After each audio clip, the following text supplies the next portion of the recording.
A glass to the past, and the ladies cross the ages, fallen fathers from the motherland whose lives are on the pages. And the bard who said it best when he told us all the world's a stage. So fellas, grab a glass and lift your spirits to the seventh age. Welcome one and all to the Seven Ages Audio Journal. It's time once again to pour up a glass, and as always, pull up a chair as we gather here in our favorite corner of the Cross Time Pub, where we like to shake things up in the world of archaeology with intelligent discussions and deep insights as we are always digging deeper. It's our pleasure to do so. I am Micah Hanks, and of course, as always, joining me right now is the geologist extraordinaire on our team, James Waldo, with whom we are doing a duet, at least for this opening segment, because our good pal Jason Pentrail is on the road, but he'll be back for the interview segment a little later. James, sir, how are you? I am doing very well, Micah Hanks. How are you doing? Well, I'm doing great, but we've had this problem here in Appalachia, which is what always happens in Appalachia. Let me tell you my tale of woe. So, 3 days ago, it was 80 degrees outside, right? Guess what happened? It got cold. We did that here. Yeah. The AC's on, and then literally same day had to turn the heat back on. Yeah, so I was a fool, right? Because I see 80-degree temperature, and I'm like, well, spring's here. The groundhog was right. Ain't no going back after this. And so I get out the next day. I'm literally out there in the sun with sunscreen on. I'm not wearing a shirt. I'm sweating. I'm mowing the yard. I'm like, it feels so good to be out here mowing. I come back inside. It's really hot, so I open all the windows in the house and everything. Go to bed that night, wake up freezing the next morning. I'm like, why am I so cold? I look out the window, it's snowing, man. Oh, no. It was snowing, and I got the window open. Snow. You didn't get snow? We did not get snow, but yeah, that's actually pretty funny. Yeah, that's good stuff. We not quite that extreme. We got down in the 30s a couple of months. It actually was in the 30s this morning, but now it's like 80 degrees outside. Yeah. Well, it's warmed up a little here, but I think it's really still in the 50s. Now, I hear, of course, on the northeast coast, we've got this nor'easter, but that's probably the least of people's concerns up there, especially around New Jersey, because there was this big earthquake that happened as of the day we're recording. Are you tracking this? I am. I've got some friends that live up that way. One felt it. The other one was driving, I think, at the time and didn't feel it. So it's not completely unheard of to have an earthquake in that region. I think that one is the third most powerful on record for that area. It was, what's unusual about it, I think, or at least I think so anyway, is it was very shallow. It's like 2.9 miles in depth, which is a very shallow earthquake. I mean, it's essentially a surface earthquake, and that's a passive coastal margin, so there's not a lot of like tectonic stress in the area, but those things do occasionally happen.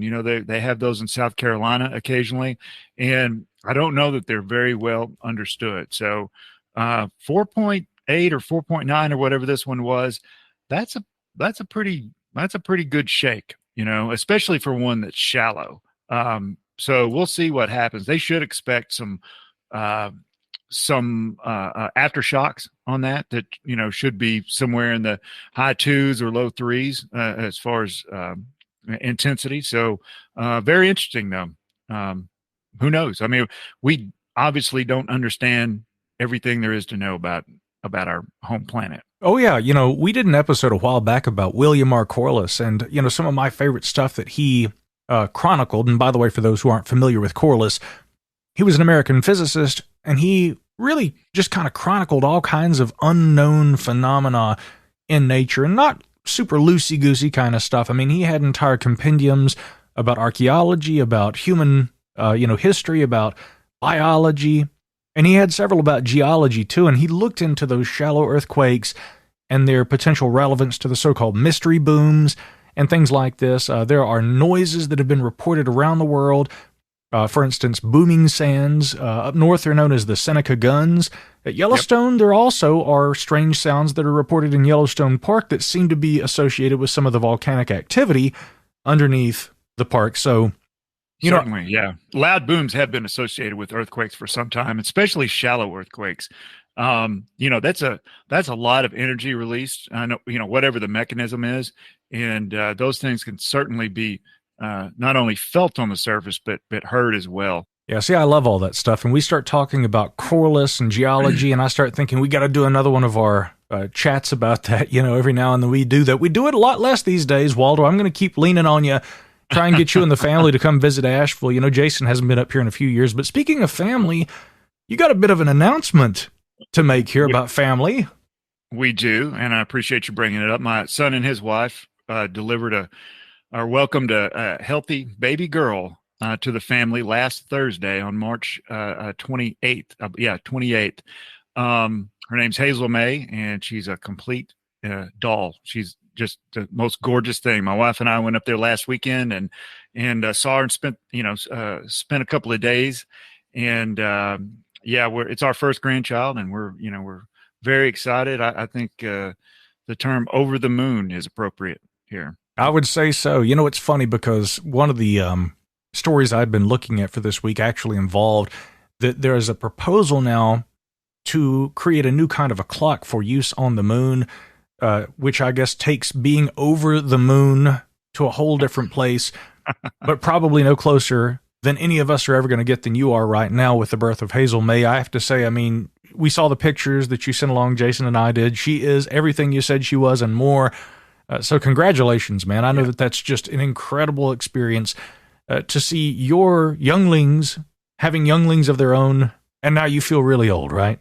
Yeah, kind of. Yeah, it's a weird thing. And, my parents are now great-grandparents. Oh, yeah. And they drove up yesterday and spent the night and, saw her. And of course, my mom is just super elated. But, speaking of the moon and moon time, Monday here in this part of the country is the total solar eclipse. I think it might be at least partly cloudy here that day, but it's supposed to be quite an event. There's supposed to be just thousands and thousands and thousands of people that are kind of converging on sort of the mid-South or the Texas and Arkansas and the states, kind of curves up to the Northeast is the path. Personally, I'm just staying home. I don't want to get out in the madness.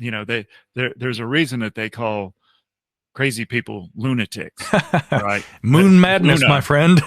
Moon madness. So we're just going to stay right here. My wife took the day off. I work from home most of the time, so I'm just going to, I didn't even take off work. I'll go out and we'll watch it if we can. And then that'll be that. Now, do you have any specialized eclipse watching gear? Like, do you have a telescope with a special filter or anything like that?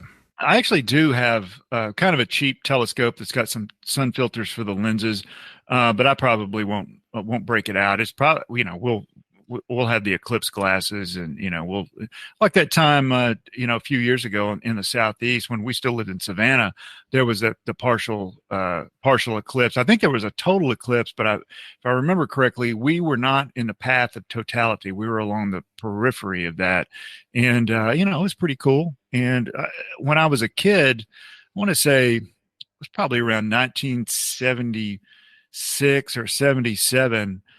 I think there was a total lunar or a solar eclipse in the middle part of the country, and I remember watching that, and it's pretty neat.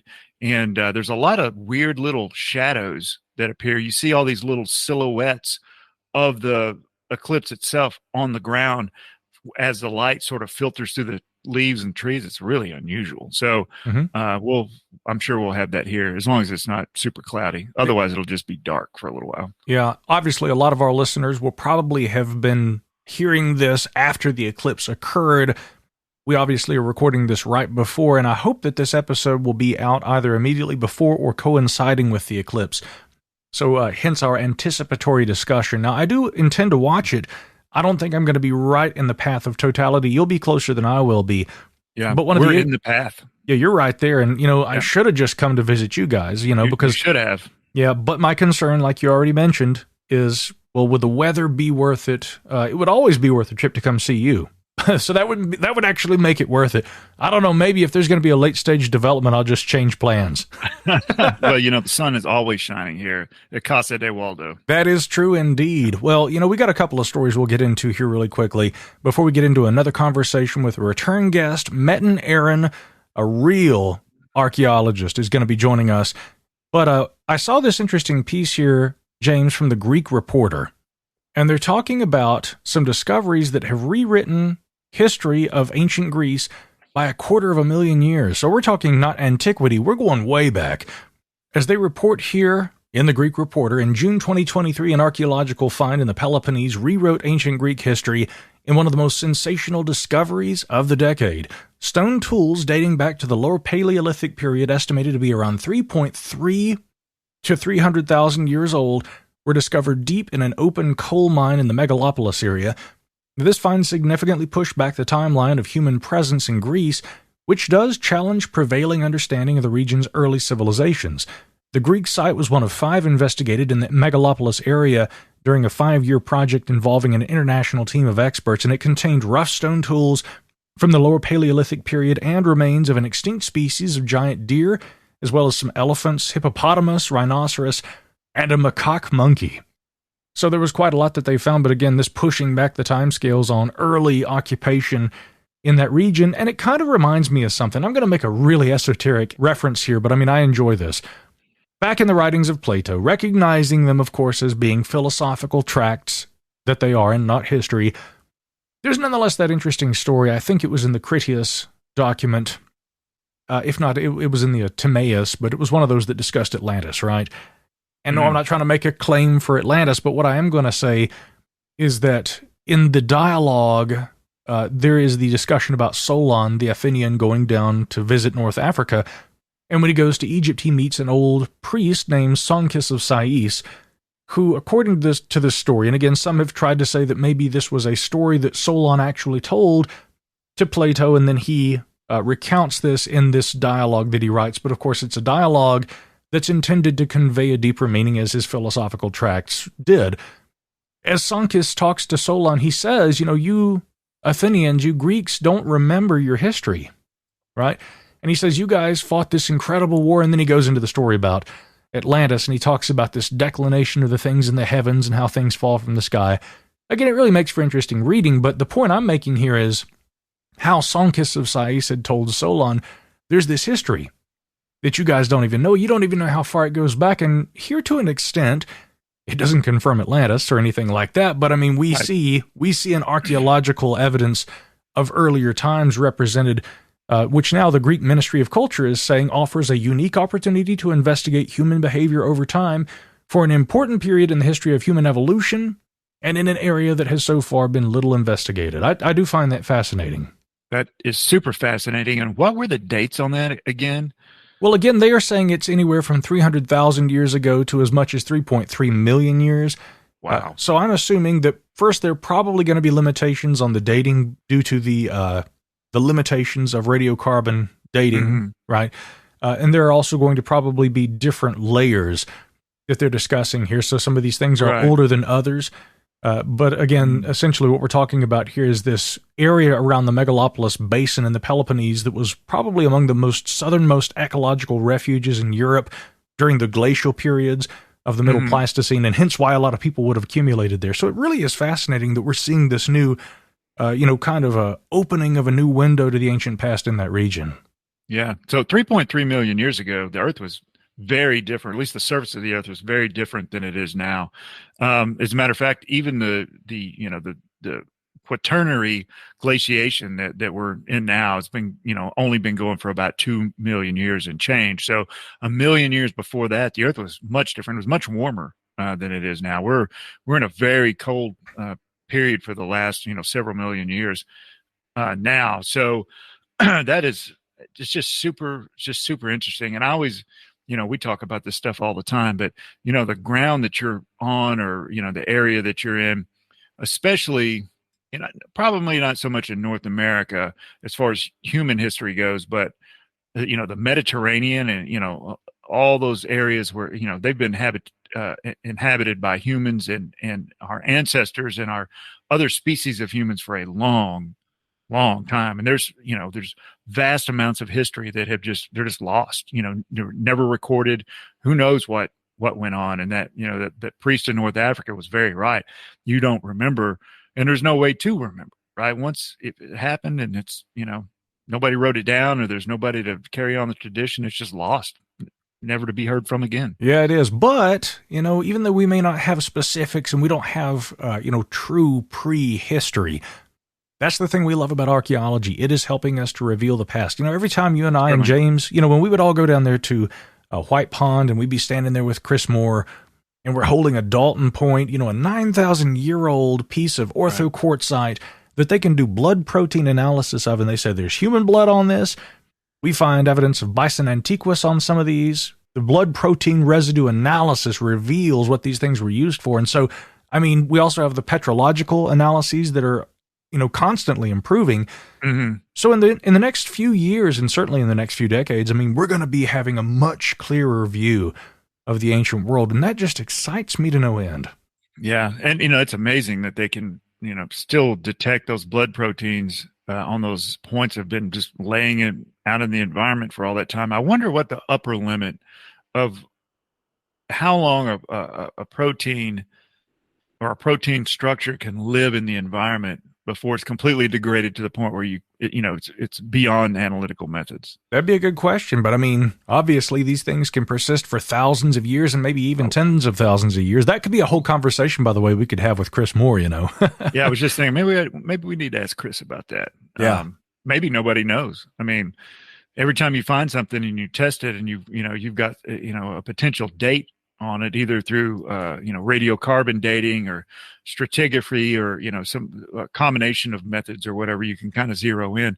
The upper limit for radiocarbon dating is about 35,000 years. And when I was in college, which is kind of a long time ago now, but really not that long ago in geologic terms, it was about 25,000 years. Yeah. And the reason for that is that by that point in time, all of the carbon-14 has now degraded to carbon-12. So its clock has run out. So once it goes beyond that, you don't have any idea. You've got to go to some other dating techniques. And there's lots of other types of isotopic dating. That's how they know some rocks are, 1 billion years old or whatever, because there's different kinds of elements and slightly radioactive elements that decay over time. Mm-hmm. And we know what their half-lives are. And they're just like little clocks, and you can look and see where they are in their progression as they decay into their daughter constituents or daughter isotopes. And you can look and see how much of it's left and know exactly how old the thing is.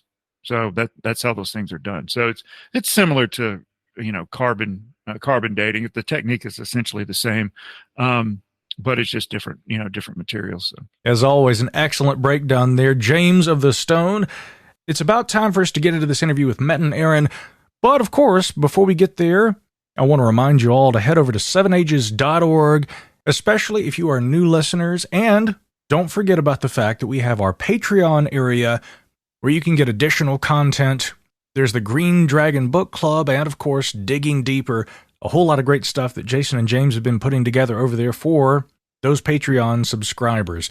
But for right now, it's time for us to revisit a topic that we all love very dearly here on 7 Ages, with a gentleman who is arguably one of the greatest archaeologists we've had grace the hallowed halls of the Cross Time Pub. Mr. Metin Eren joins us again when we return right here on the 7 Ages Audio Journal.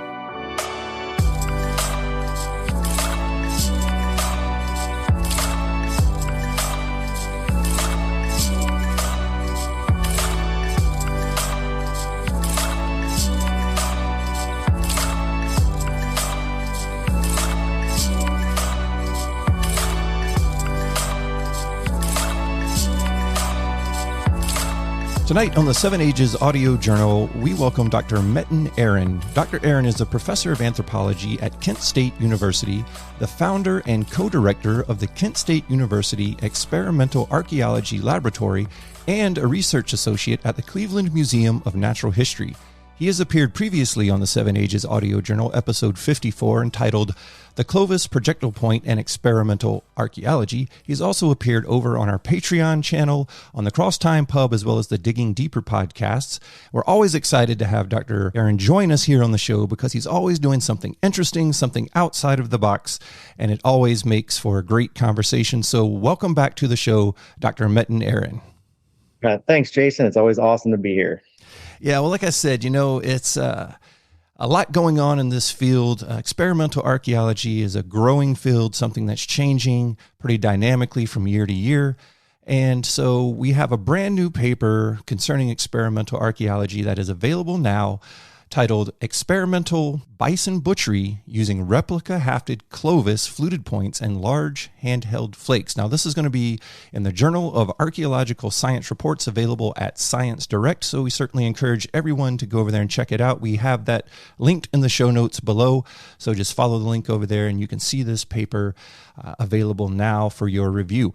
So before we get into all of the details, and I know there's a lot to these type of experiments and to put together a paper like this, but before we do that, for those who have may not heard you on the show before, let's talk a little bit about the archaeological experimental lab that you have there at Kent State. I think it's incredible. I can't wait to get up that way and see it for myself, but give us a little bit of insight to what exactly you do at the laboratory. Yeah, so at the Kent State Experimental Archaeology Lab, what we do is we recreate ancient technologies, and then we use them, we figure out how they work, essentially to reverse engineer them. And once we understand how these ancient technologies are made, how they work, how one particular type of technology functions relative to another, right, we can build models of how technology evolved over the last 3 million years. It's really hard to talk about evolution if you don't know how something works, because you can't understand why people might be selecting one type of tool over another. And so that's really our primary focus, is to really figure out the nitty-gritty of how ancient technologies work, which leads us to infer why people may have made technologies the way they did. Yeah, it's a fascinating area. And, so many times we use our imagination to try to figure out these scenarios of how these things would have happened, what they would have looked like. But when you actually have the ability in a place like the laboratory to be able to do some of these in more fine detail, I think it really adds to the narrative, especially when we're talking about something like the Clovis Technocomplex. So before we get into the details, again, I want to give you an opportunity to introduce the research team. I think you had a very diverse team, a lot of people involved with this. So give us an overview of who is part of the team. So we had multiple archaeologists from Kent State, like myself and Dr. Michelle Beber, and two of our former students, Lawrence Mukusha and Michael Wilson. We also had other professional archaeologists like David Meltzer, who happened to be my former PhD advisor at Southern Methodist University. People like Briggs Buchanan at Tulsa and Logan Miller at Illinois State, Andrew Bohm at Oregon. So a lot of different professional archaeologists. Ann Parfit is another professional archaeologist who collaborated and do this experiment, right? But I think what made this particular collaboration so unique was that we teamed up with Meat Eater and Steve Ranella and Ryan Callahan, Spencer Newharth, Corinne Schneider, basically that whole crew, and there's a lot of them. And by collaborating with Meat Eater on this particular experiment, we learned a lot of things that we wouldn't have been able to learn otherwise, right? Meat Eater and the folks there, I mean, they're the premier hunters in North America, if not globally, right? So they're constantly thinking about the procurement of animals and, for our purposes, the processing of animals, the field processing of animals. And so to have people like Steve and Clay Newcomb and others with that expertise use replicas of these ancient tools, it allowed us to gain insight and make inferences that we otherwise wouldn't have been able to make. I think the really cool thing about that whole Meat Eater crew is just how curious they are, right? I know they're on TV and they have a award-winning podcast and all that sort of stuff, but every single person at Meat Eater was genuinely interested in the science, in the questions we were asking, and in the ancient past. And so to work with a group of people that were as inquisitive as they were really was a pleasure. And then just two other people too really contributed to the study. John Hayes of Hayes Taxidermy he not only participated in the butchery, but he processed all the bison bones afterwards. So we could look at cut marks left by the stone tools. And then the rancher, Matt Skolglin, who basically of North Bridger Bison, he has a bison herd, and he allowed us to use one of those bison for this particular experiment. So just a really diverse and unique team that created sort of a scientific synergy. Like, we would not have been able to achieve the results that we did had not this group of different people come together. I think it's great. And we see this all across the world of archaeology right now, where there's different disciplines working together. There's amateurs and there's professionals, there's avocationalists, there's, archaeology is bringing in other types of science, geologists, all of these things coming together. And certainly the Meat Eater crew is a great addition to that. Like you said, consummate professionals in what they do, have a vast field of knowledge, and just a great group to have out there on the project. So you mentioned the processing of the bison. So before we get into the details, let's kind of do a quick overview. Again, I know that this bison was donated for this project and was essentially tagged for processing anyways. So this gave you a great opportunity. So exactly what was the goal of the project?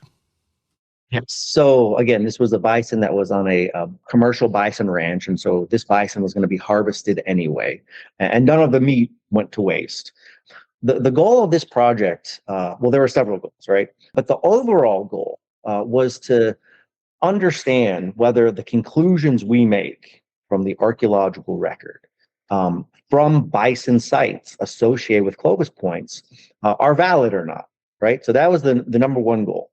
And then we had a number of subsidiary goals. For example, how effective are certain types of Clovis tools relative to other tools? So, for example, claims had been previously made in the literature that hafted Clovis points would not make effective butchery tools.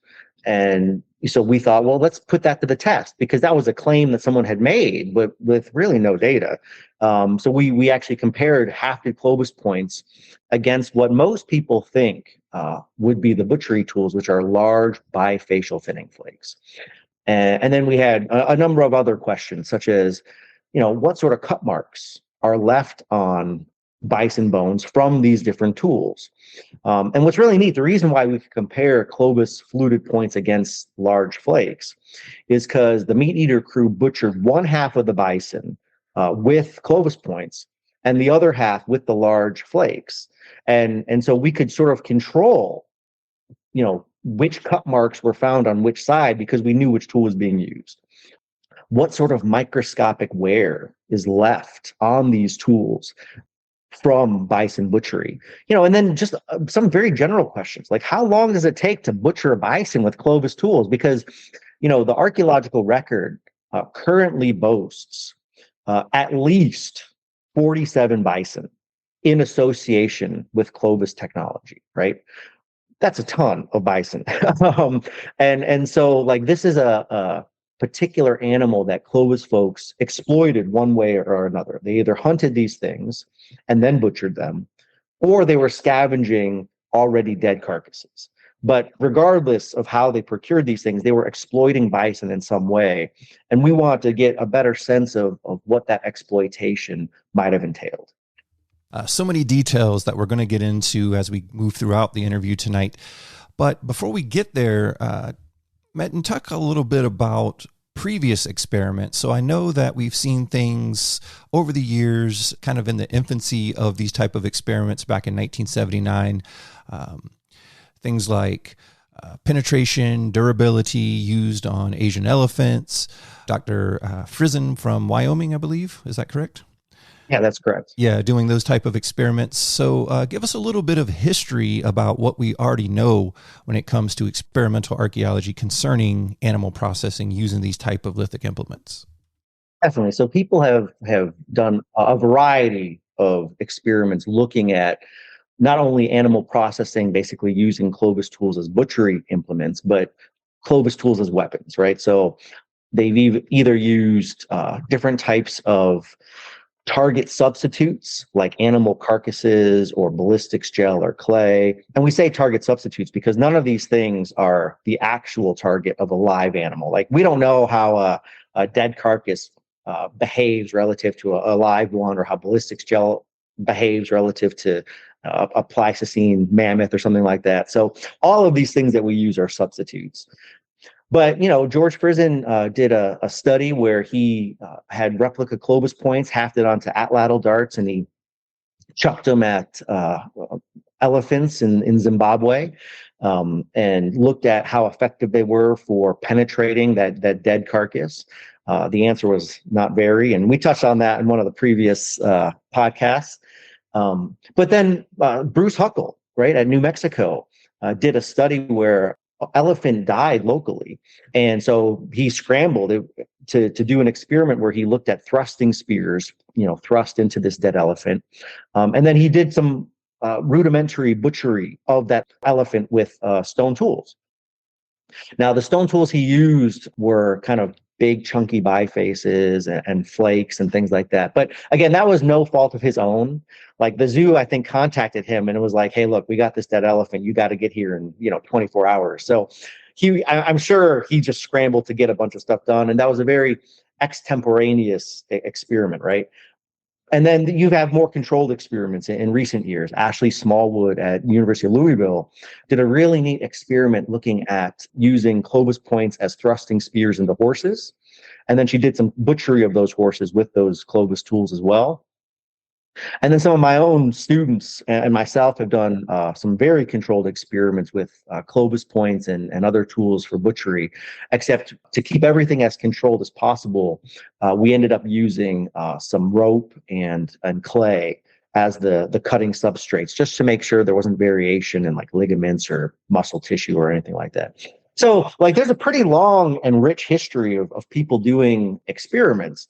But no one's really ever done an experiment quite like this one, where we planned it out from the get-go. It was a good year or two in the planning. And then writing it up was, it took over 13 months to write. And this thing, it's a beast. It's over 20,000 words. There's 31 figures. 12 data tables. And then if you go to the open access link, there's also 8 supplemental data files.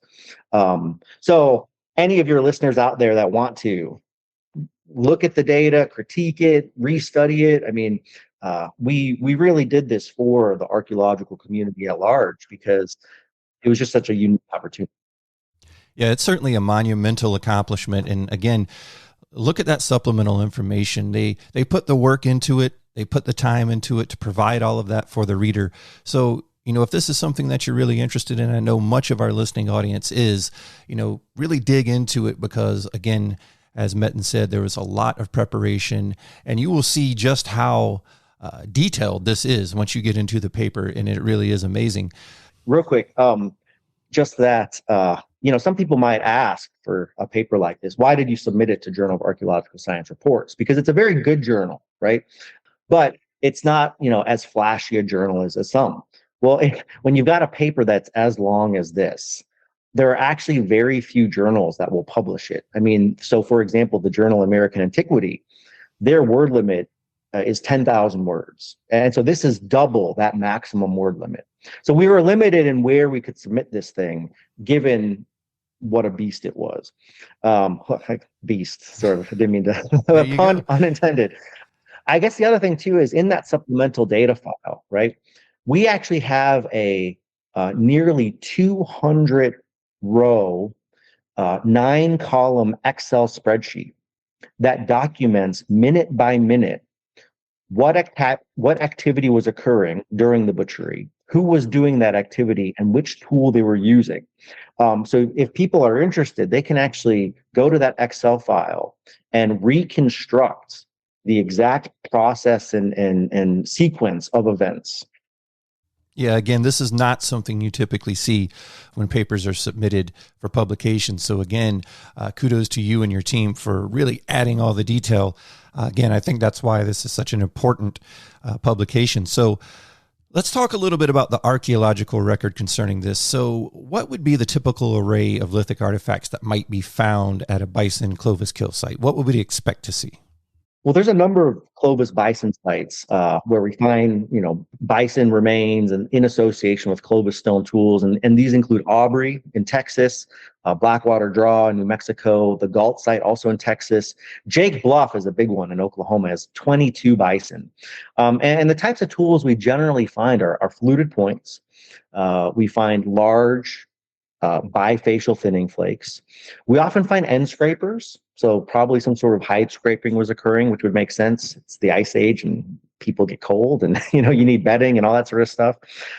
Hammerstones. And then oftentimes too, we'll find resharpening flakes. So really tiny chips, smaller than your pinky fingernail. And so just kind of typical Clovis tools at these sites. Yeah. And so, even looking at like Mammoth and Mastodon kill sites, you still tend to see some of the same types of distribution. And one thing that I've found really interesting, which we'll get more into, is the presence of tools that appear to be made on the spot for processing. And I know we'll get into that when we talk more about the experiment, but I think that the variety that you see, depending on the area, the type of lithic material that's being used, I think all of those things are very, very interesting. So when we talk about flake tools versus projectile points, again, in this experiment, you had one side done with the Clovis projectile points being used as a butchering tool versus flake tools. So before going into the experiment in the real life scenario, what were some suppositions about the difference between the two? Did you have an idea of what you would expect to see? That was interesting because there'd been various claims made. Like I had already noted that a previous archaeologist had thought that Clovis points wouldn't make effective butchery tools. However, Joe Gingrich at Ohio University, in his recent paper in 2018, re-examining the Ginsburg elephant butchery, which was done by Dennis Stanford and Gary Haynes, I believe it was in the 80s. He made the claim that Clovis points were effective butchery tools. And what's interesting too is when we actually look at Clovis points in the archaeological record, we find microwear, right, which is the microscopic polishes and striations that is consistent with butchery and knife processing and slicing. So we know in the past that Clovis folks use these things as implements. And so our question really was, well, okay, these things were used in the past as implements. How often were they used as butchery implements? And were they more or less effective than other options? Because again, at a lot of these bison sites, we find both Clovis points and large flakes. So I think going into it, it's interesting because Meat Eater did like a preliminary documentary that's freely available on YouTube. And I think I made a prediction there. I don't remember which tool I predicted at the time because it's going back a year and a half or so. I want to say I thought that the large handheld flakes would perform better. But we were wrong about that. The Clovis points absolutely destroyed the large handheld flakes in terms of the efficiency of bison butchery in a very unique measure, which we termed meat per minute. So that might be the first time that measure has been proposed in the scientific literature. I see a T-shirt coming. Yeah, that's right. So I think the reason why Clovis points, well, we have a number of hypotheses for why the Clovis points performed better. One could be that that handle that we hafted the Clovis points onto provided a lot greater leverage, which would allow basically more cut per stroke. Another important part of this is You mentioned the large processing flakes versus the hafted projectile points. Did you have a size range and a thickness and all of those things? I know you did, but let's talk a little bit about the point size and how that affected the animal as far as breaks, cut marks, and resharpening, all of those things. How did you decide? Is there like an average median or something of Clovis sized points that you decided to use for this experiment? That is a really great question, because in our experiments, we always compare the tools that we make in our experiments against actual artifacts, right? To make sure that we're not producing a tool that Clovis folks wouldn't have themselves produced. And this is where the work of Dr. Briggs Buchanan at Tulsa really comes into its own. So when I make tools for an experiment, what we do is we compare the tools I make against a continental database of Clovis points that he's amassed over the last 20 years. And we make sure that the Clovis points that I make fall within that archaeological variability. So we can at least say, well, look, this is something that Clovis folks themselves would have made. A lot of experiments don't do that. And so we're actually kind of unclear when an archaeological experiment has a result. Did they achieve that result with tools that ancient folks would have actually made themselves? And we often don't know. So we always compare what we make against the archaeological record. And in that sense, then what we did was, the Clovis points that we made and used, and I should say I made 6 of the 10. John Whitaker at Grinnell University made the last 4. All 10 fell within Clovis variability, and some of them were larger, some of them were smaller, and some of them were kind of average size. And as we learned when we did this butchery experiment, some folks preferred the large points. Some of the meat eater folks preferred the smaller points. And what we learned was that different size Clovis points really excelled at different functions. Okay, so another thing as I was browsing over the paper that came to mind for me is what about the material that was actually used to create the points? So I was thinking about differences that may be obvious between something like Coastal Plains chert versus something like novaculite versus something like from Flint Ridge, and even something like obsidian. So I would expect to see maybe some differences between the different materials. Was that considered when you were making the points themselves? Always. And we'll touch on this in a little bit too. The materials that go into an experiment are vital, right? It's important to acknowledge, though, when you're doing an experiment, that no experiment can encompass all materials or all variables. So you have to make sort of like a hard choice. And so what we did was we chose Georgetown chert from Texas as the only raw material that we used for both the Clovis fluted points and the large handheld flakes. Now that's nice because Georgetown is in Texas, kind of on those southern plains, and there's bison sites around. And we know that Clovis folks on the southern plains made use of Georgetown regularly. Now, had we used another type of material, whether it was an obsidian or a quartzite, something like that, would the results have changed? Possibly, right? And this gets to the issue of we need a lot more experiments that are to be conducted, right? I mean, imagine if you were a geneticist and you did your one study on fruit fly genetics, and then you kind of like called it a day and no one else followed up. Well, genetics wouldn't make it very far, but that's not the case, right? You have lots and lots of geneticists doing lots and lots of experiments, and they're repeating each other's experiments over and over and over again. We haven't really reached that level of replication in experimental archaeology. And so like what you ask is a great question that I don't have an answer to because those experiments have not yet been conducted yet.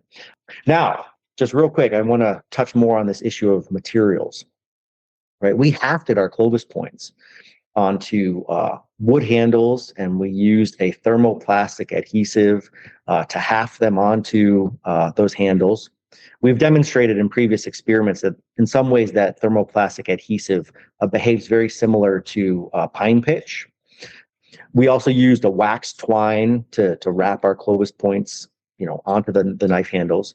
We've never found a Clovis knife handle. We've never found their adhesive. We don't know if they used lashings or not to attach their Clovis points onto knife handles. So the organic components to so many Clovis experiments, and really Paleolithic experiments in general, are assumptions that archaeologists make. And that's a real problem. And it's such a problem that we actually gave this problem a name in a recent paper. We called it the poltergeist of the unpreserved. And we touch on it a little bit in the discussion section of this Bison paper. If, for example, Clovis folks didn't use any sort of adhesive to attach their Clovis point to a wooden handle, well, that could substantially change the results of a butchery experiment, right? Or if the wooden handle was a lot longer than the ones that we used, that would also change the results because they suddenly have a lot more leverage in their cutting.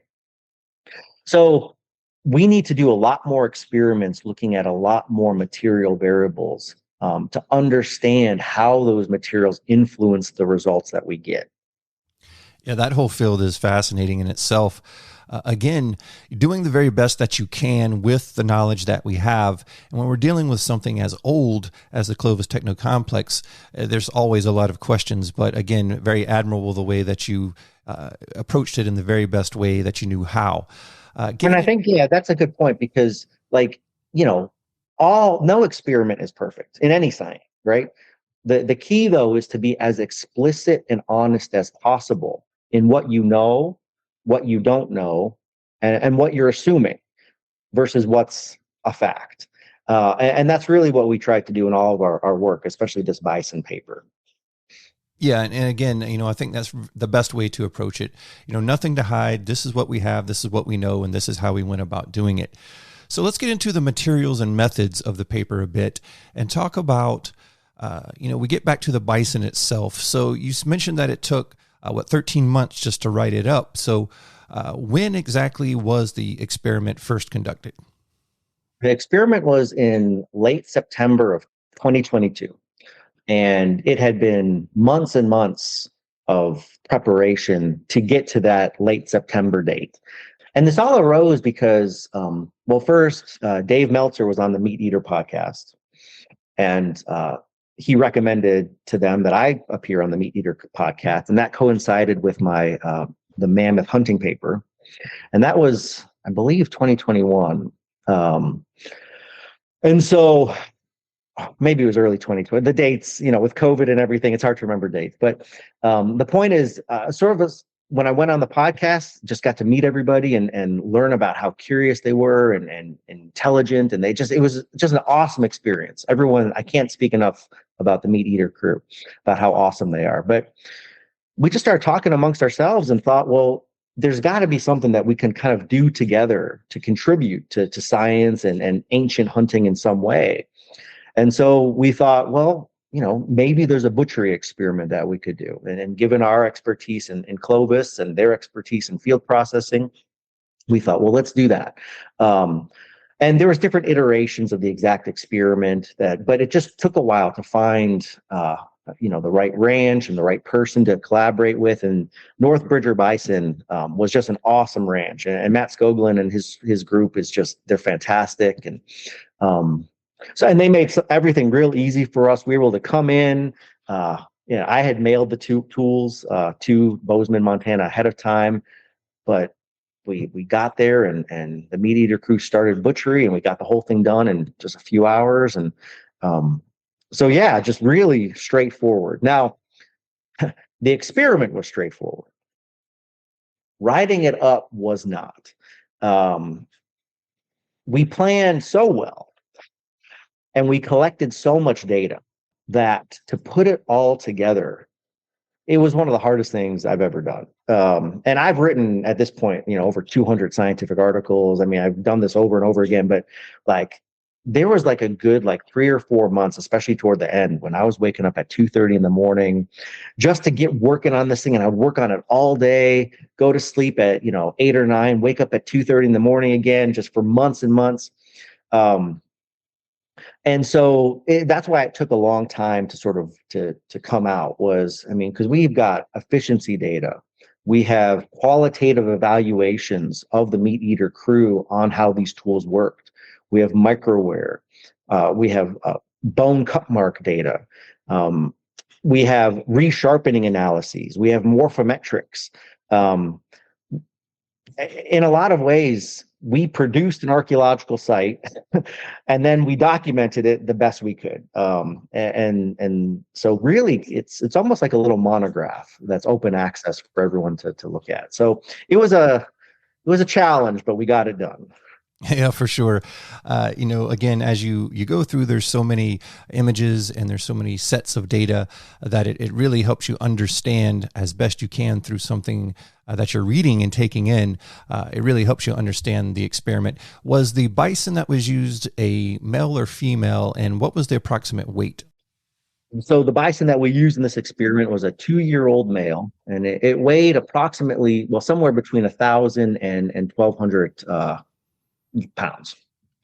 Okay, so you had a pretty standard specimen. Of course, we know that these bison would not be the size of bison antiquus, but you still get a pretty close assumption to size and weight. Yeah, so Bison antiquus would have been larger. I forget the exact percentage. I believe it was like 20% larger than bison, which is our modern bison today.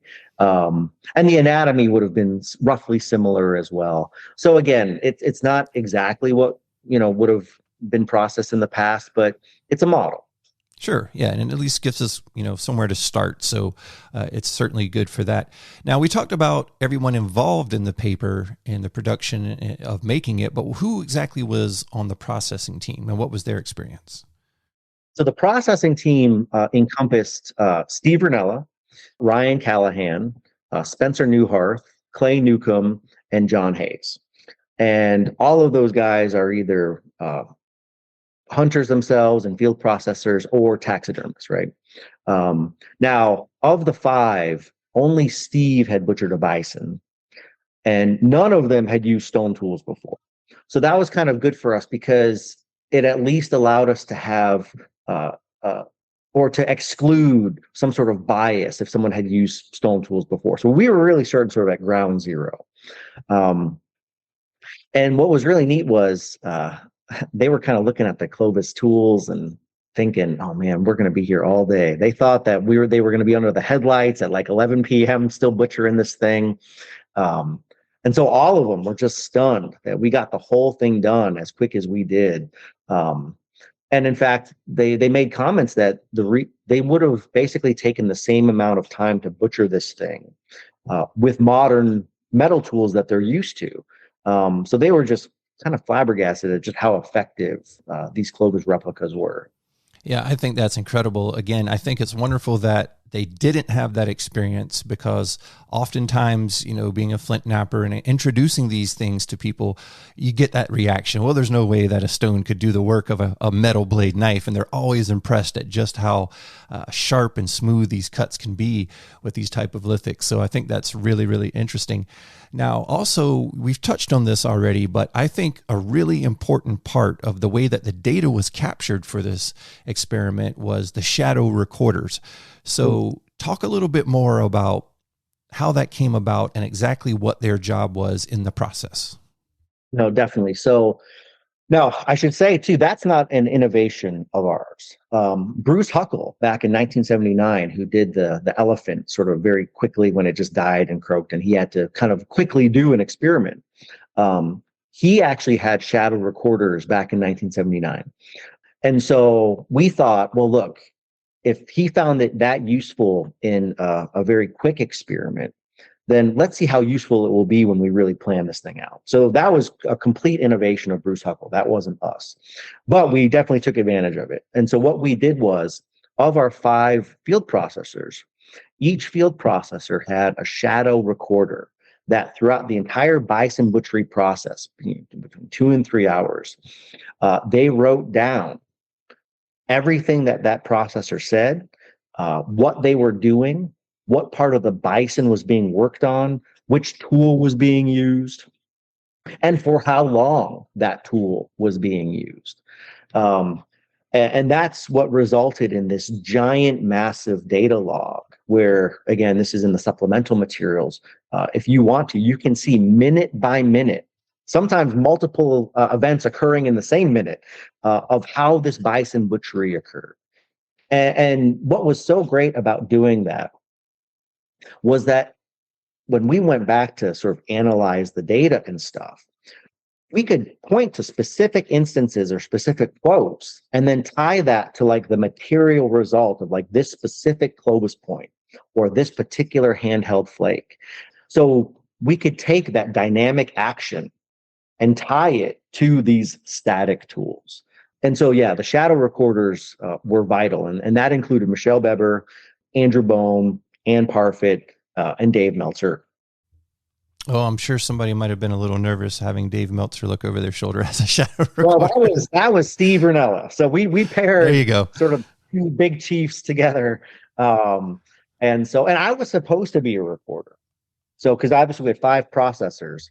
So we were supposed to have 5 recorders, and I was supposed to be the 5th.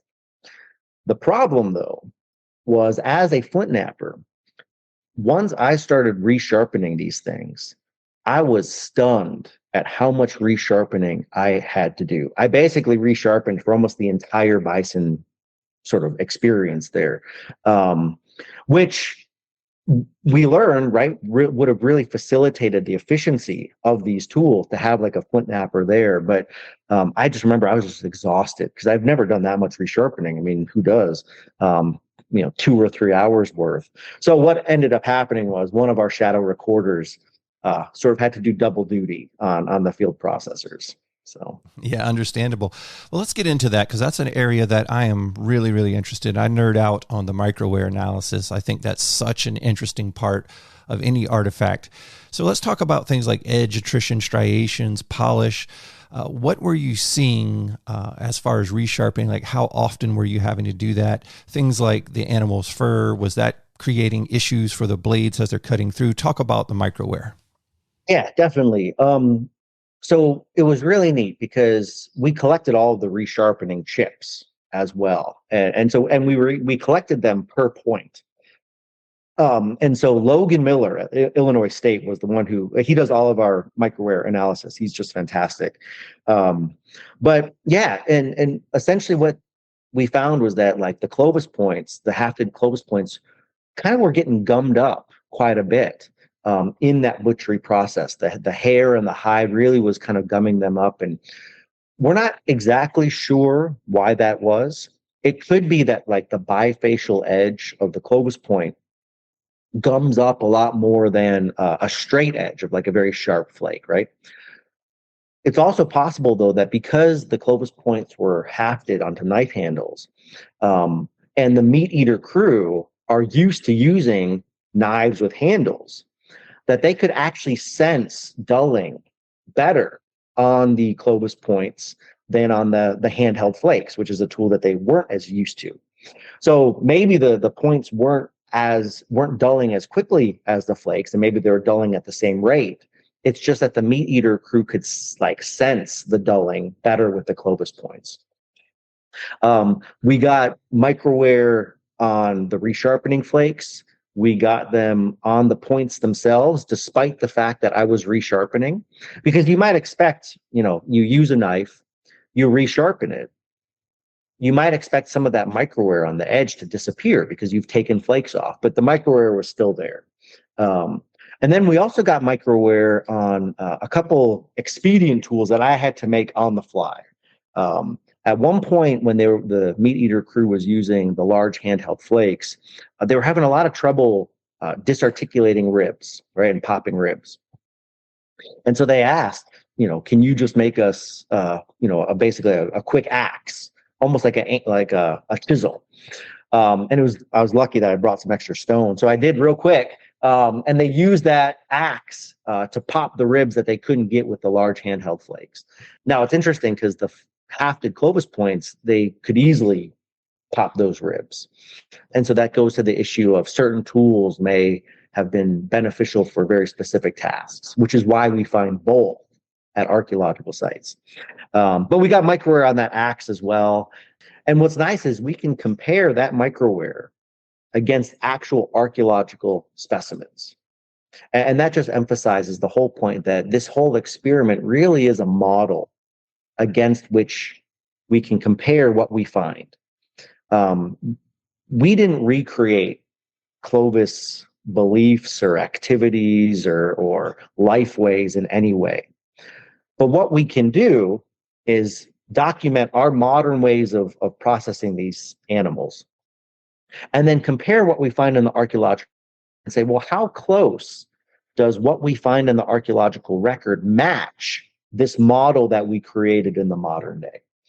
And in that comparison, that's where we learn the most amount of stuff. Okay, so that's where I kind of wanted to go with the microwear analysis, comparing that to known archaeological sites and artifacts from those sites. So where do we go from here? Are you going to be able to compare those to various sites all across the nation and kind of get an idea of what's similar and what's not? And then also, let's talk a little bit about the polish. Did you notice a difference in the edge polish, say, on cutting through the muscle tissue versus something like the hair of the animal? Did it make a different type?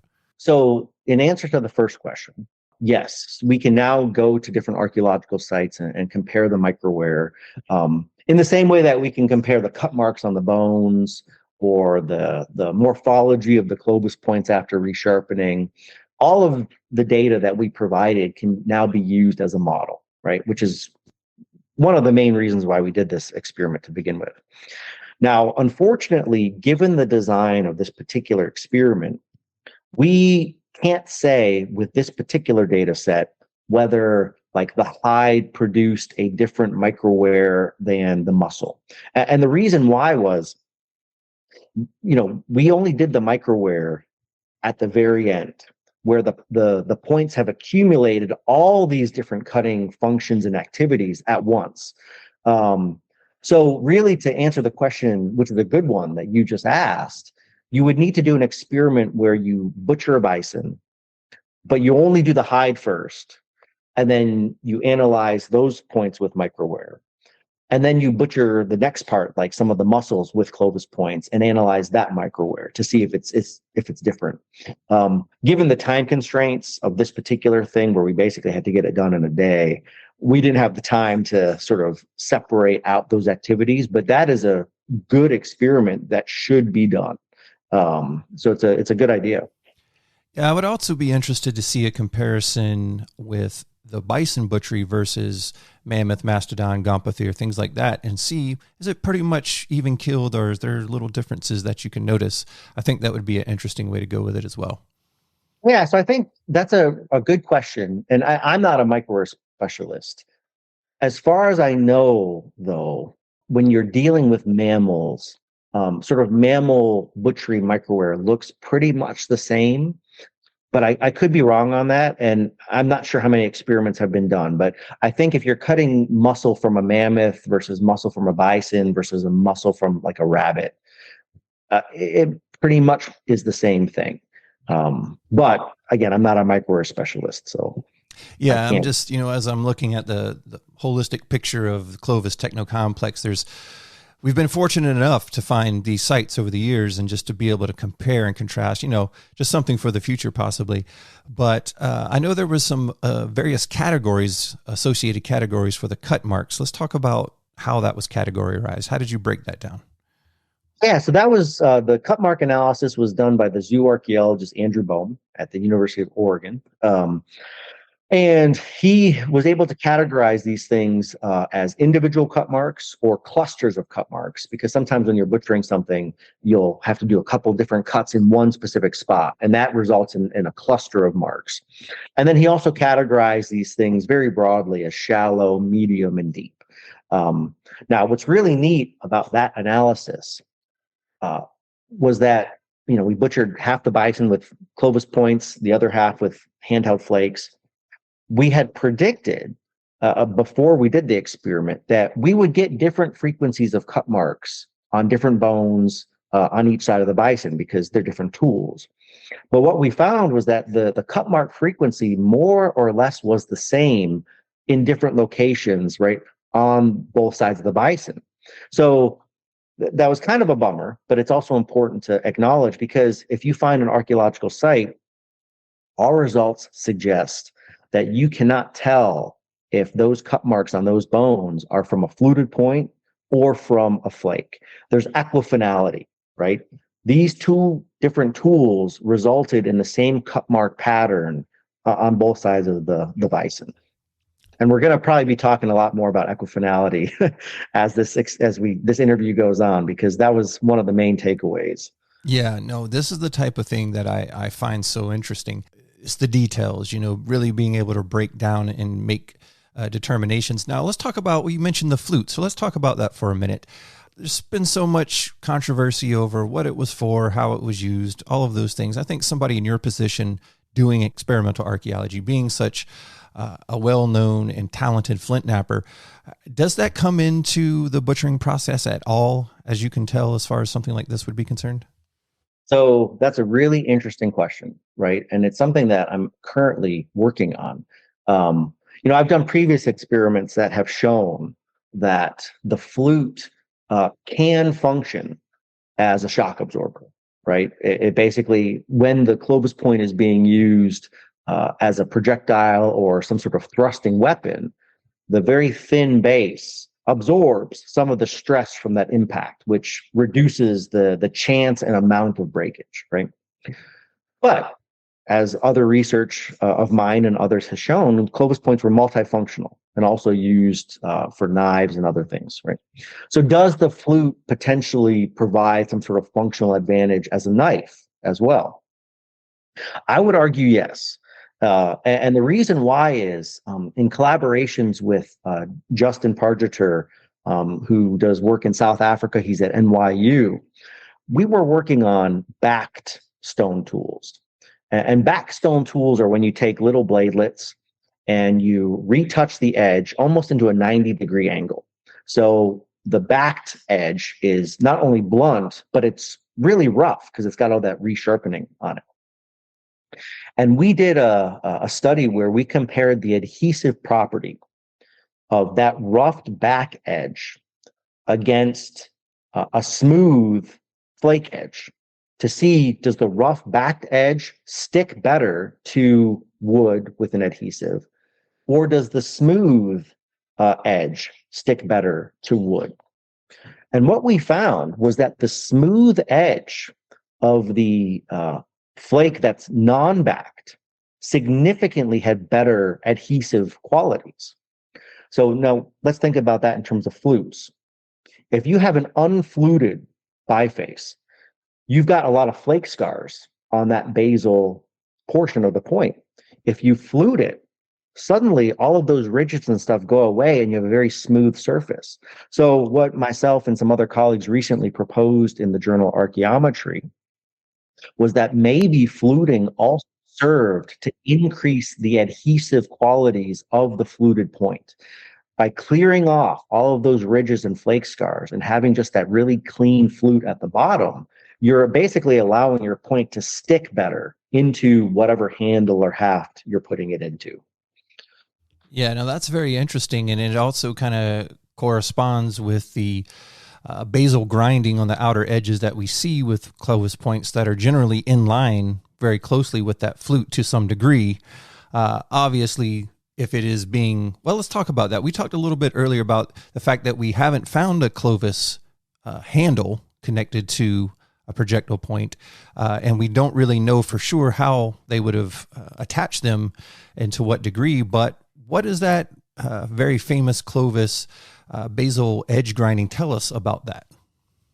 Yeah, great question. And something that I've thought a lot about. And actually I've done experiments on that basal grinding on the edges. Because one of the most famous sort of proposals for the function of that basal grinding, and it was proposed by Frank Roberts back in the 30s and early 40s, was that when you basally grind the edges of your Clovis point, it prevents the lashings that you're wrapping around your point from ripping or tearing in some way. Like as opposed to if you're putting it on a sharp edge, right? Greater chance of ripping. So in 2019, some students and I in our lab did an experiment where we compared what happens to the lashings when you fire points with that basal grinding versus points without that basal grinding. So the edges are still sharp.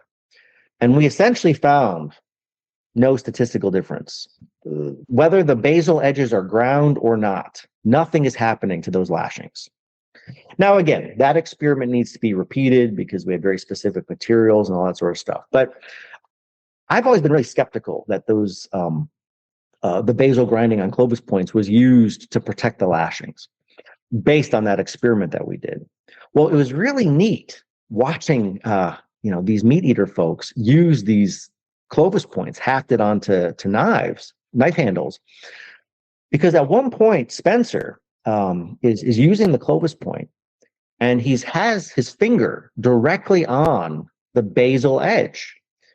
And we were talking about it, and he said, yeah, this basal edge, it serves perfectly as a jimping. And I had never heard that term before. But a jimping is like the square edge on a lot of knives that's opposite the blade edge. And the jimping serves two purposes. First, by allowing to put your finger on that blunt knife edge, you can have greater force on your cuts and also be more precise in your cuts. It also protects your finger from getting cut itself.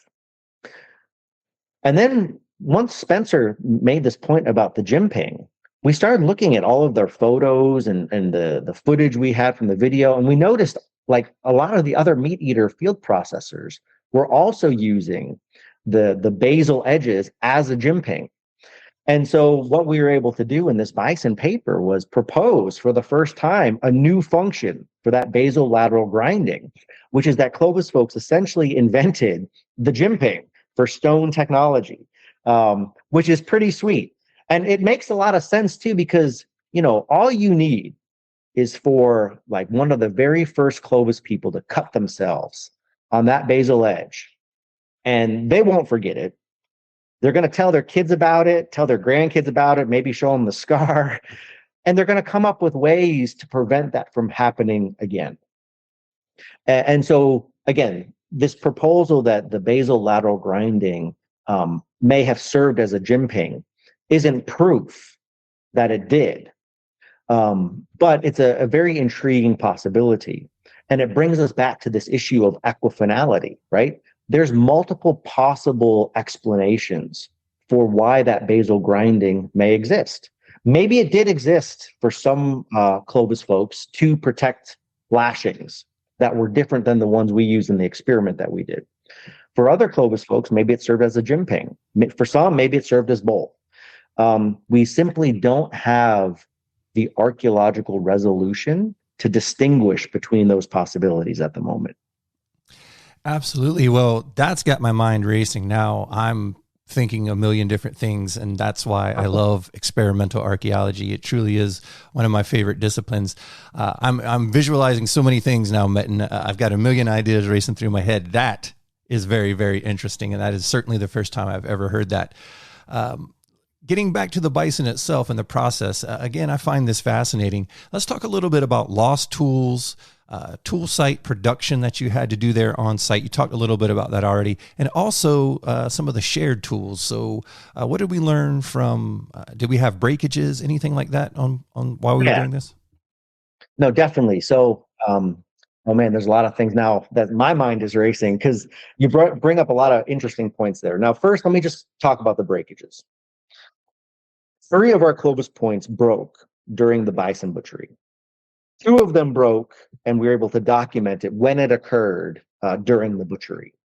1 of the points broke, but we didn't realize it until we got back to the laboratory and we de-hafted the point, and it had broken the base. And so luckily it had been hafted well enough that the whole thing still stayed intact. But what's really neat about the Clovis point breakages that we got was that they were identical to breakages that previous archaeologists had said were a result of projectile weaponry. So one of our points, for example, had a transverse break, which George Frizzen said in 1989 when he was hurling Clovis points at dead elephants, that sort of transverse break occurs when you're using Clovis points as weapons, right? And you're throwing them. And what's neat though is that he documented an experimental break from atlatl launching into an elephant. His experimental breakage was identical to one that we got from butchery use. So two distinct processes, right? Weaponry, butchery, resulted in Clovis point breakages that were identical. So equifinality. And what that means is when we find Clovis points that are broken in that way, previously a lot of archaeologists might have said, oh, look, that's evidence that this animal was hunted. Well, now that we've documented an instance where that breakage can occur during butchery, we can't say that animal was hunted anymore. It's possible that Clovis folks came across an already dead animal. They didn't hunt it at all, but they scavenged what was remaining. And they broke that point during that butchery scavenging process. So the Clovis point breakage was really interesting. You brought up the tool sharing, right?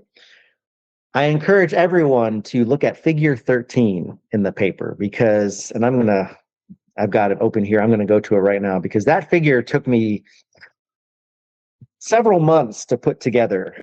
It's probably one of my most proudest moments. It's just this figure 13 in this paper. But it documents essentially how each tool, whether it was a Clovis fluted point or a large handheld flake, when it was used and how it was passed from field processor to field processor. And after we put together this figure, we found a really interesting pattern that we had not anticipated at all, which was that the fluted points were being passed among the field processors at a ridiculous rate. I want to say they were passed around like 4 or 5 times more than the handheld flakes. And you can track this in this figure 13 if you have a chance to look at it. So the question then is, well, why? Why were the Clovis hafted points being passed around and the handheld flakes were being kept by individual processors for a longer period of time and not being shared? There's a number of different possibilities. It's possible that because the Clovis points were being resharpened more often, in that time that I was resharpening a particular point, the field processor would grab another one, right? And then what would happen is a different field processor would come and grab the particular point that was just resharpened, right? So maybe this tool sharing was a result of all the resharpening that was being done on the Clovis points, but not the flakes. Another possibility, though, and one that I think is more likely, is that we had a lot of size variation in our Clovis points that we didn't have in our handheld flakes. All of our handheld flakes were pretty much palm sized, right? The size of someone's palm. But we had really small Clovis points, really large Clovis points. And what our field processors kind of revealed to us in their comments and their observations was that some of these really small points functioned really well for particular tasks, right? Getting into certain areas, maybe taking out the tongue. Large points were really good for other tasks, right? Processing big amounts of muscle, like for briskets and stuff like that. And so what we think is going on is that basically tools were being shared. The Clovis points were being shared more often because they were being used for a variety of different tasks, and different field processors were doing all of those tasks. So it's, again, one of these things. We don't have the answer to that particular question. There's many possibilities for that pattern, but it's an interesting pattern nonetheless. And it also explains why find very small Clovis points with microware, that's butchery microware. They were probably using those very small points for very specific butchery tasks. And if you look at any modern chef, right, you probably in your kitchen, you've got a knife set with a variety of different sizes. I think that's what's going on here with Clovis. No, that's exactly where my mind went. You have a paring knife, you have a deboning knife, there's a fillet knife, there's a butchering knife. You have different shapes, different weights, different sizes for that very reason. And that's exactly where my mind went. Also, when you're talking about the handheld flakes not being shared amongst the processors as much, having handled many of those flakes myself, I was thinking maybe another reason may be that once you get one that fits your hand and that is easy for you to use, it may not fit the person beside you as well without them injuring themselves, which kind of leads us to the next area of discussion, field processor injuries. I know this was also documented, and I found this to be extremely interesting, and yet one more thing that maybe hasn't been considered up to this point. So let's talk about those flakes and also injuries that you saw. Yeah, definitely. Now, I've been thinking a lot about injuries over the last couple of years because myself and Michelle Beber and one of my former students, Nicholas Gala, and my colleague, Stephen Lysett at Buffalo, recently published a paper in American Antiquity where we surveyed 174 flint knappers from around the world, and we documented the injuries that they incurred. And, you know, we've all known for a very long time that flint knapping can result in cuts and stuff. And we've heard anecdotes, you know, from time to time about people almost losing fingers and all that sort of stuff. I almost lost my left pinky in graduate school to flint knapping, and I had to have it stitched and went surgery, all that sort of stuff. Well, in this survey, which was the first scientific and systematic survey of flint knapping injuries, flint knapping was way more dangerous than we ever anticipated. I mean, like 35 people out of our 174 knappers had flakes in the eye. We had exposed arteries, severed nerves. Like, it's crazy how dangerous flint knapping is.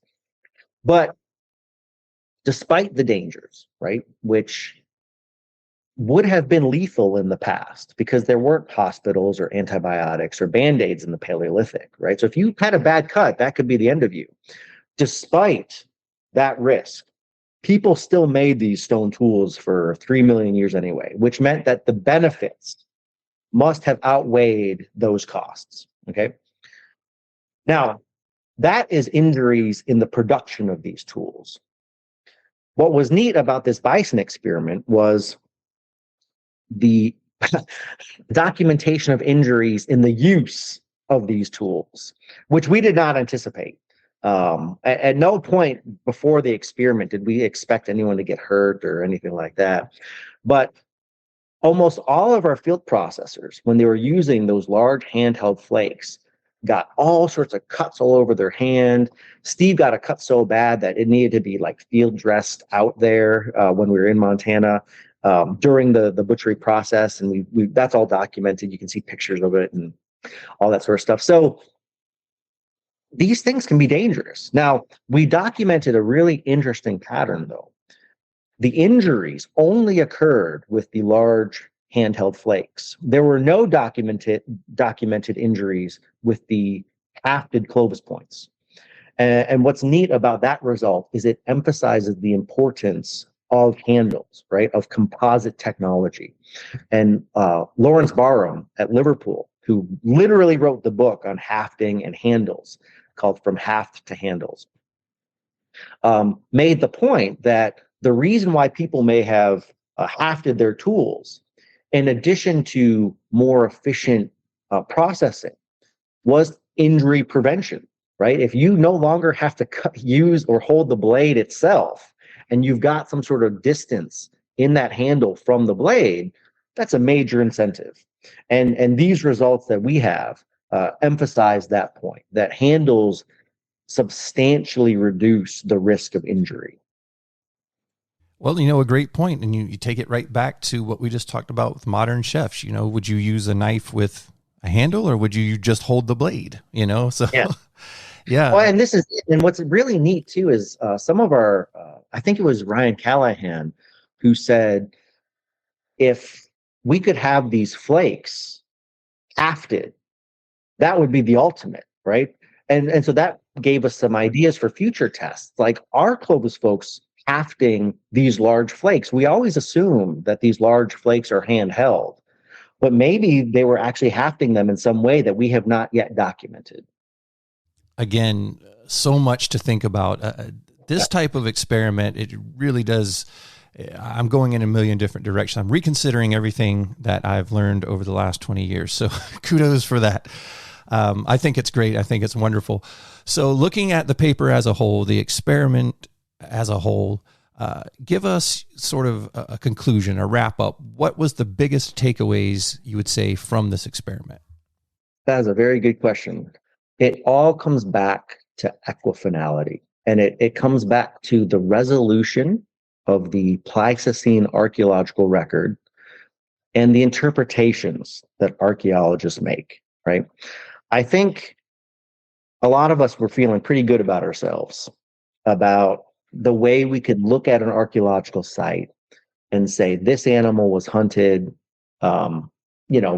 based on what we know. Or this particular feature of a Clovis point functions in this particular way.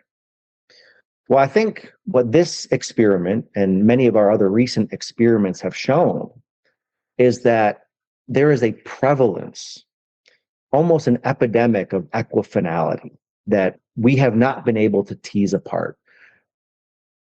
The Paleolithic archaeological record simply does not give us the resolution to understand at the current time whether certain animals were hunted or whether they were scavenged, whether this point broke from being shot as a weapon or being used as a knife, whether that cut mark was a result of a Clovis point or a flake. With every experiment that my lab is doing now, it seems like we document yet another example of equifinality, which is good and bad, right? It's so important for us to acknowledge what we know and what we don't know. It's very disheartening to think we knew something and learn that we didn't. And this also isn't to say that there will always be equifinality, right? As scientific techniques improve, as our archaeological understanding increases, we may be able to find sort of new methods to distinguish between an animal that was hunted versus one that was scavenged, right?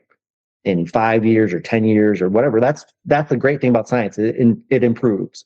But at the moment, there is many different interpretations for the reasons why the Paleolithic and Clovis archaeological record looks the way it does. Yeah, great points all around. We've been speaking tonight with Dr. Metin Eren, Professor of Anthropology at Kent State University. Again, the paper is available now. You can find it in the show notes below. Experimental Bison Butchery using replica hafted Clovis fluted points and large handheld flakes. Journal of Archaeological Science reports available at Science Direct. All right, Dr. Eren, if anybody wants to learn more about what you're doing, what you're involved with, how do they follow along with this research, and what's the best way to contact you? Yeah, so I just want to emphasize again that this paper is fully open access. There's no paywall. If you want to nerd out on all of the data, and there's a lot of it, you are more than welcome. Meat Eater on their YouTube channel did a documentary, a 30-minute documentary on the Bison Butchery experiment itself, which is really well done. And if you want to follow along more, I mean, feel free to contact me. If you just type my name into Google, you'll find my email address at the Kent State Anthropology Department, and I'm always happy to answer questions from interested people and citizen scientists. Sounds great. We're always excited to have you on board. Looking forward to our next conversation. I know it will also... And I'm looking forward to you guys coming to the lab. It is on the list. I am desperately trying to get back to Ohio sooner than later. There's so much up there I still have to see and do. But of course, we always look forward to having you on, and we'll certainly see you again in the future. Thanks again for joining us here on the 7AGES Audio Journal. Thank you.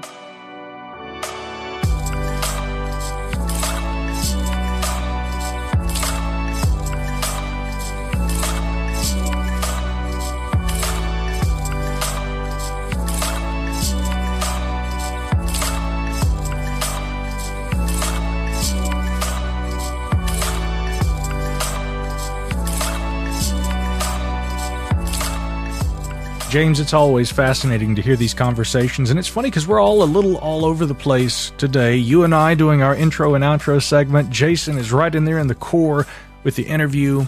I think everybody's schedules are so displaced. I'm feeling a little more stratigraphy between us all these days than usual, but we still managed to pull it together in the mutual interest of archaeology and the study of the past, which is in itself pretty cool. Yeah, it's a team effort here. And even though sometimes it's an individual effort, but it's for the good of the group and the good of the listeners. That's right. We hope you guys always appreciate all the content that we provide, all the different interviews, all the different perspectives, and the deep dives into historical and archaeological themes. And if you have something you'd like to hear us talk about on the show, we'd love to hear from you. Consider writing to us, info@7ages.org, or you can also just write to James, Jason, or Micah at 7ages.org. You can reach us individually that way. And also, I should mention that there is the Facebook community where you can also follow our work online and participate in the chat. I know Jason's often in there communicating with people. I jump in there from time to time too, and so it's a great way to interact. But feel free to share your thoughts and send along some ideas if there is a topic or a guest that you'd like to hear on the program. We'd love to look into those. So, with all that said, Jason is still out there on the road right now. And of course, I'll be on the road probably in the next couple of days. For the time being, I'm staying put for just long enough, James, for you and I to have one more round here at the Cross Time Pub. So what do you say we pony up, my good man? Last call. Let's do it. Let's do it. Last call indeed. So make sure you call us over there at 7ages.org. We look forward to hearing from you guys with your show ideas, comments, feedback, and other information. And as always, we'll have you right here in the pub with us on our next adventure. On behalf of James, Jason, and yours truly, I am Micah Hanks. It is the 7 Ages Audio Journal, where we dig deeper, and we'll catch you guys next time.